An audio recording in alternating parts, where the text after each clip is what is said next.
ప్రభువారి లోకంలో తండ్రి చిత్తాన్ని నెరవేర్చడం కోసం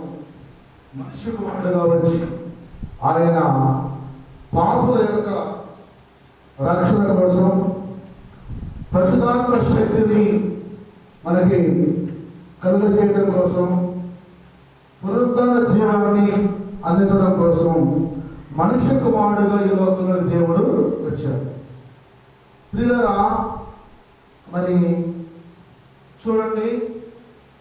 పరిశుద్ధ గ్రంథం నుంచి మార్కు సువార్త 16వ అధ్యాయము 1 నుంచి 2 వచనాలు చూసినట్లయితే, మార్కు సువార్త 16వ అధ్యాయము 1 నుంచి 2 వచనాలు చూసినట్లయితే, విశ్రాంతి దినం గడిచిపోగానే మగ్దలేని మరియయు యాకోబు తల్లి మరియయు సలోమియు వచ్చి ఆయనకు పూజవలననే సుగంధ ద్రవ్యములు కొనిది. వారు ఆదివారమున